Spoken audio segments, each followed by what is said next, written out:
Hello दोस्तों, स्वागत है आपका हमारे यूट्यूब चैनल में। आज हम बायोलॉजी में बैक्टीरिया के बारे में पढ़ेंगे, तो पूरी जानकारी के लिए पूरा वीडियो अवश्य देखें। तो चलिए शुरू करते हैं। बैक्टीरिया या जीवाणु। जीवाणु की खोज ल्यूवेनहॉक ने 1683 ईस्वी में की थी और जीवाणुओं का नामकरण एहरेनबर्ग ने 1829 में किया था। जीवाणु के अध्ययन को बैक्टीरियोलॉजी या जीवाणु विज्ञान कहा जाता है और जीवाणु के जनक ल्यूवेनहॉक को कहा जाता है। जीवाणु मोनिरा जगत के अंतर्गत आते हैं और जीवाणु एक कोशिकीय व प्राकैरियोटिक जीव हैं। मोनिरा जगत में जितने भी जीव आते हैं वह एक कोशिकीय व प्राकैरियोटिक जीव होते हैं और प्राकैरियोटिक जीव वह कहलाते हैं जिनके केंद्रक में केंद्रक झिल्ली अनुपस्थित होती है। जितना मैंने हाईलाइट किया है उतना आपको याद रखना है। मोनिरा जगत में बैक्टीरिया ही बैक्टीरिया हैं। मोनिरा जगत में 90% से ज़्यादा जीव बैक्टीरिया हैं। अब हम बैक्टीरिया की संरचना के बारे में जानेंगे। बैक्टीरिया में सेल वॉल या कोशिका भित्ति पाई जाती है। सेल वॉल के बाहर कैप्सूल नामक संरचना होती है और सेल वॉल के अंदर प्लाज्मा मेम्ब्रेन या कोशिका झिल्ली उपस्थित होती है।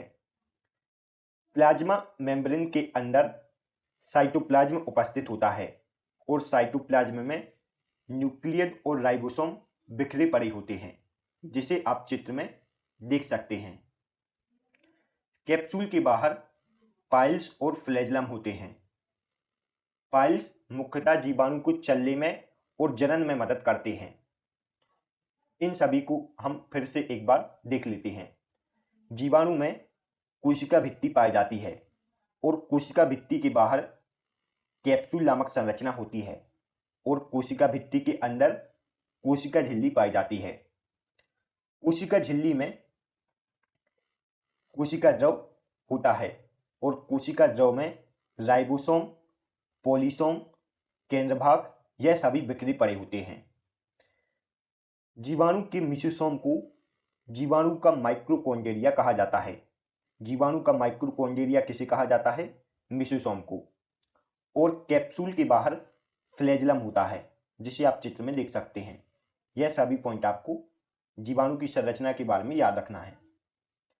अब हम जीवाणु के शेप के आधार पर उनके टाइप को देखेंगे। जीवाणु को शेप के आधार पर 4 भागों में बांटा गया है। यह है कोकाई, बैसिलस, स्पाइरिकम और विब्रियम। यदि जीवाणु गोलाकार, अंडाकार और स्फेरिकल शेप का है तो उसे कोकस कहा जाता है। यदि जीवाणु छड़ाकार, डंडाकार, बेलनाकार और रोज शेप्ड है तो उसे वैसिलस कहा जाता है। यदि जीवाणु का आकार सर्पिलाकार, कुंडलीकार, स्पाइरिकल या हेलिकल शेप का है तो उसे स्पाइरिलम कहा जाता है। और यदि जीवाणु का आकार कोमा के आकार का है तो उसे विब्रियम कहा जाता है। यह थे शेप के आधार पर बैक्टीरिया के प्रकार। यदि जीवाणु का आकार गोलाकार है तो उसे कोकाई कहा जाता है। यदि जीवाणु रॉड शेप्ड है तो उसे वैसिलस कहा जाता है। यदि जीवाणु का आकार स्पाइरिकल या हेलिकल टाइप का है तो उसे स्पाइरिलम कहा जाता है। और यदि जीवाणु का आकार कोमा प्रकार का है तो उसे विब्रियम कहा जाता है। अब हम फ्लैजेला के आधार पर जीवाणुओं के प्रकार को देखेंगे।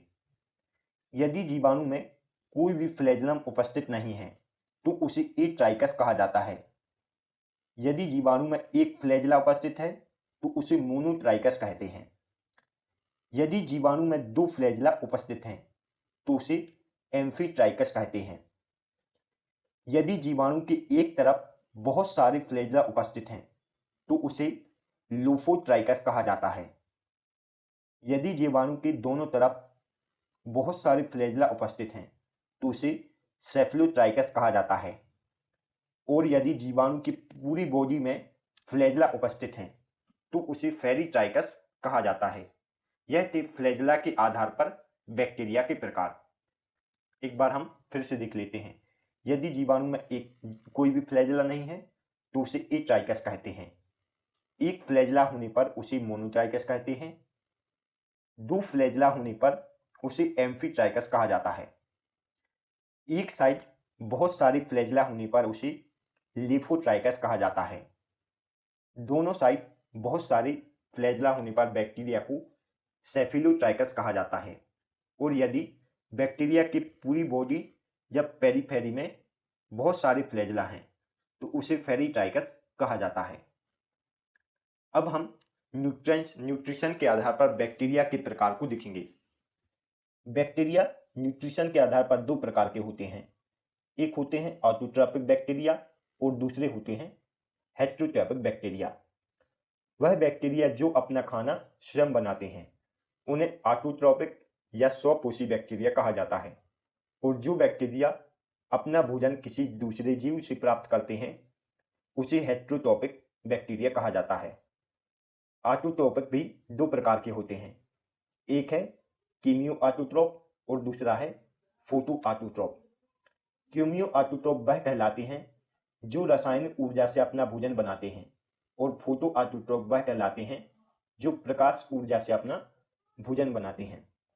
इसके अलावा हेटेरोटाइट तीन प्रकार के होते हैं।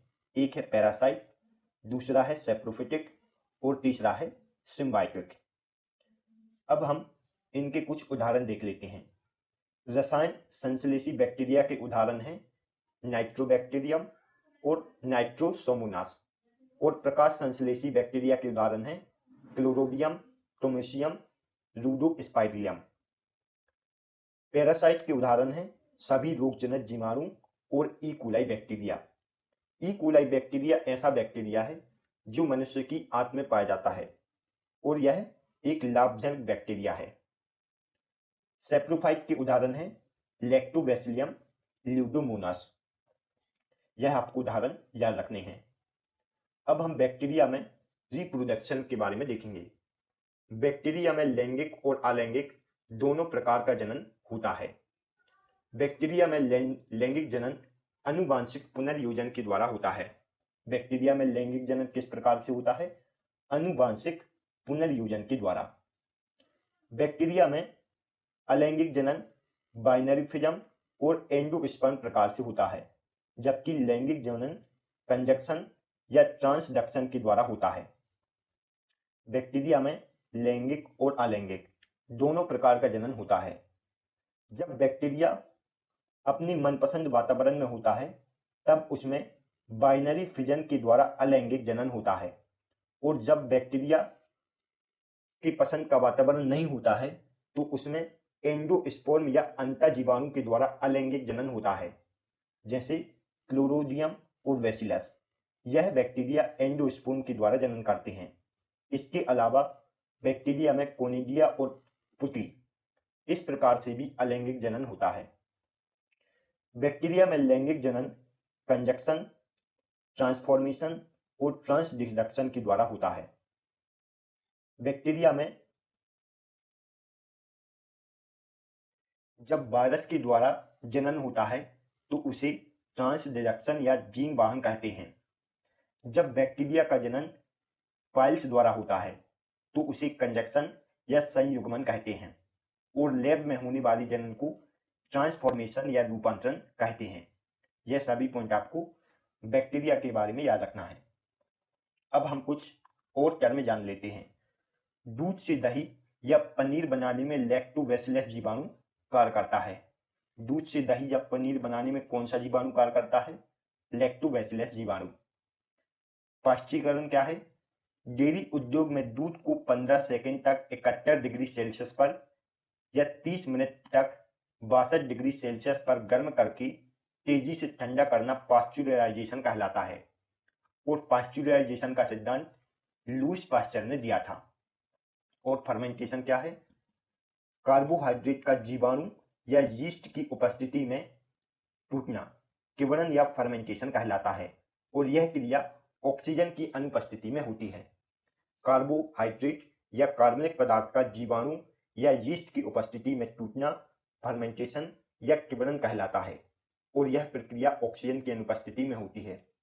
इसके द्वारा अल्कोहल और शराब का निर्माण किया जाता है। अब हम कुछ और बैक्टीरिया को जान लेते हैं। नाइट्रोफाइम बैक्टीरिया वह बैक्टीरिया हैं जो ऑक्सीडेशन करते हैं। नाइट्रोफाइम बैक्टीरिया अमोनिया को नाइट्रेट या नाइट्राइट में बदल देते हैं और यह प्रक्रिया ऑक्सीडेशन कहलाती है। अमोनिया का नाइट्रेट या नाइट्राइट में बदलना क्या कहलाता है? ऑक्सीडेशन। और इस प्रक्रिया को करने वाले बैक्टीरिया हैं नाइट्रोबैक्टीरिया, वेक्टर बैक्टीरिया। जो बैक्टीरिया नाइट्राइट का आगे रिडक्शन करते हैं उन्हें डीनाइट्रीफाइंग बैक्टीरिया कहते हैं। डीनाइट्रीफाइंग बैक्टीरिया नाइट्रेट को नाइट्रोजन में बदल देते हैं और इस प्रक्रिया को रिडक्शन कहते हैं। अब हम बैक्टीरिया से होने वाली बीमारी को पढ़ेंगे। बैक्टीरिया से मुख्यतः हैजा, डिप्थीरिया, निमोनिया, टाइफाइड, काली खांसी, कोढ़ या कुष्ठ रोग, गोनेरिया और सिफिलिस रोग होता है। इसके अलावा बैक्टीरिया से टिटनेस और क्षय रोग भी होता है। बैक्टीरिया से जानवरों में भी रोग होते हैं, जैसे भेड़ का एंथ्रेक्स रोग और जानवरों का काला पैर रोग। यह बैक्टीरिया से होने वाले रोग हैं। आपको मुख्यतः बैक्टीरिया से होने वाले रोग याद रखने हैं क्योंकि यह परीक्षा में पूछे जाते हैं। इसके अलावा नींबू का कैंकर रोग, गेहूं का टुंडू रोग, आलू का सैटल रोग, सेव का अग्निनीरजा रोग, चावल का अंगमाली रोग और फलों का क्राउन रोग, यह सभी बैक्टीरिया से होते हैं। अब हम बैक्टीरिया से संबंधित कुछ महत्वपूर्ण तथ्य को पढ़ लेते हैं।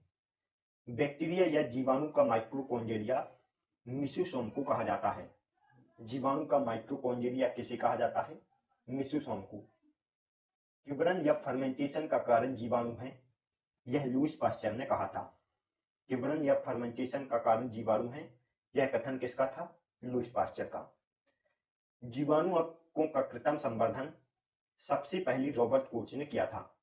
जीवाणु का कृत्रिम संवर्धन सबसे पहले किसने किया था? रॉबर्ट कोच ने। जीवाणु विश्व के सभी भागों में पाए जाते हैं, लेकिन यह आश्रित जल या डिस्टिल्ड वाटर में नहीं पाए जाते। जीवाणु शुद्ध जल में नहीं पाए जाते हैं, जबकि यह भूमि में, समुद्र में, सब जगह उपस्थित है। जीवाणु में आनुवांशिक पदार्थ के रूप में डीएनए होता है और डीएनए का फुल फॉर्म क्या है? Deoxy ribo nucleic acid. DNA के आनुवांशिक पदार्थ के रूप में आरएनए नहीं होता है। यह पॉइंट आपको याद रखना है। जीवाणु की कोशिका भित्ति पेप्टिडग्लाइकन्स की बनी होती है और पेप्टिडग्लाइकन्स पॉलीसेकेराइड व म्यूरेन का बना होता है। जीवाणु की जो कोशिका भित्ति है यह पेप्टिडग्लाइकन्स की बनी होती है।